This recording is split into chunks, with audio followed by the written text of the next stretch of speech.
वैसे तो हमारे देश में ऐसी कई जगहें हैं जहां पर इंसान अकेला जाने से डरता है, लेकिन यातायात के माध्यम से वो वहां से तो गुजर जाता है। कई सारे रेलवे स्टेशन देश में ऐसे हैं जिन्हें भूतिया रेलवे स्टेशन भी कहा जाता है। इनमें सच्चाई कितनी है, इस बात की प्रामाणिकता समय समय पर बदलती रहती है।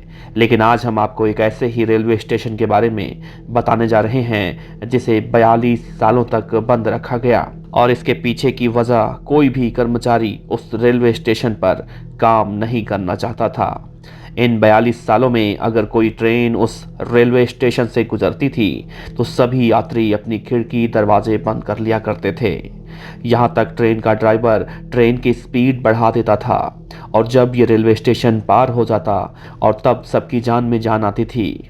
पश्चिम बंगाल की राजधानी कोलकाता से करीब 260 किलोमीटर दूर बेगुनकोडार रेलवे स्टेशन आज़ादी के बाद 1962 में जब बनाया गया तो आसपास के गांव वाले बहुत ज़्यादा खुश हुए, क्योंकि उन्हें ट्रेन पकड़ने के लिए 40 किलोमीटर दूर का सफ़र तय करना पड़ता था। बेगुनकोडार रेलवे स्टेशन बन जाने से उनकी ज़िंदगी आसान हो गई थी।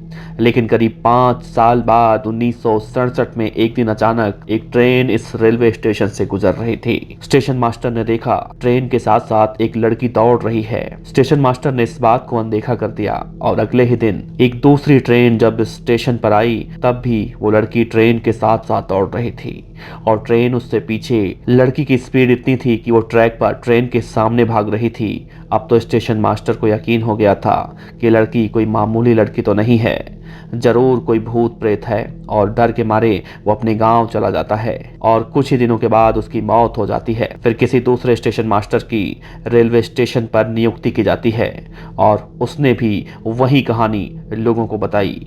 उसके बाद जितने भी स्टेशन मास्टर आए सब ने यही देखा, और यहाँ तक ट्रेन के ड्राइवर भी यही कहानी बयान करते थे। इस रेलवे स्टेशन के सामने से ट्रेन गुजरती है तो ट्रेन के सामने एक लड़की सफेद कपड़ों में दौड़ते हुए दिखाई देती है। इस लड़की का खौफ पूरे गांव में इस कदर फैल जाता है कि लोग दहशत में आ जाते हैं। कोई भी रेलवे का कर्मचारी यहाँ पर काम नहीं करना चाहता था।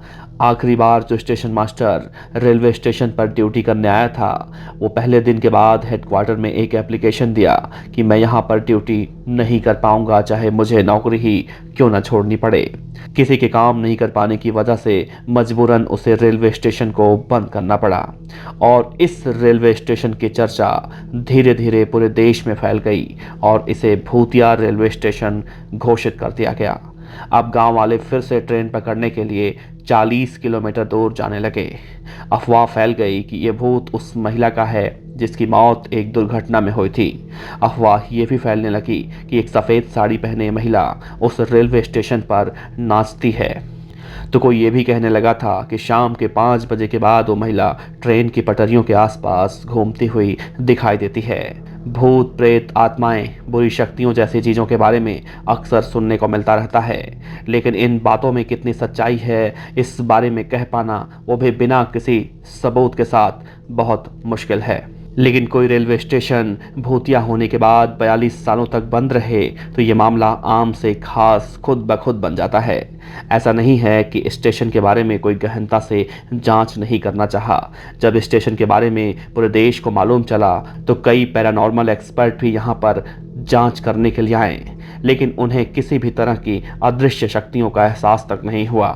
लेकिन डर का सिलसिला यूं ही 42 सालों तक चलता रहा। लोग उस स्टेशन के पास से भी जाने से डरते रहे, और फिर वक्त आया 2009 का, जब पश्चिम बंगाल की कद्दावर नेता ममता बनर्जी को रेल मंत्री बनाया गया। ममता बनर्जी ने जब इस रेलवे स्टेशन के बारे में सुना तो उसे दोबारा खुलवाने की कोशिश की, और सितंबर 2009 में तो यहाँ सबसे पहले रांची हटिया एक्सप्रेस को रोका गया, जिससे इलाके के लोगों के मन से डर कुछ हद तक तो कम हुआ, और धीरे धीरे वक्त बीतने के साथ यहाँ और भी ट्रेनें रुकने लगीं। बावजूद इसके आज भी लोग अंधेरे में हैं, इस जगह को अवॉइड करने का भरसक प्रयास करते हैं। जहाँ तक हो सके लोग शाम के 5 बजे के बाद ट्रेन या फिर स्टेशन में जाने से डरते हैं, और 5 बजे के बाद से स्टेशन पर ट्रेनें रुकती भी नहीं हैं। इस कहानी में कितनी सच्चाई है, स्टेशन के बारे में अब से पहले किसने किसने सुना था, वो ज़रूर अपना अनुभव साझा करे कि जब ये कहानी वो सुन रहा था तो उसके मन में क्या प्रतीत हो रहा था। वीएफएन न्यूज के लिए वैभव श्रीवास्तव की रिपोर्ट।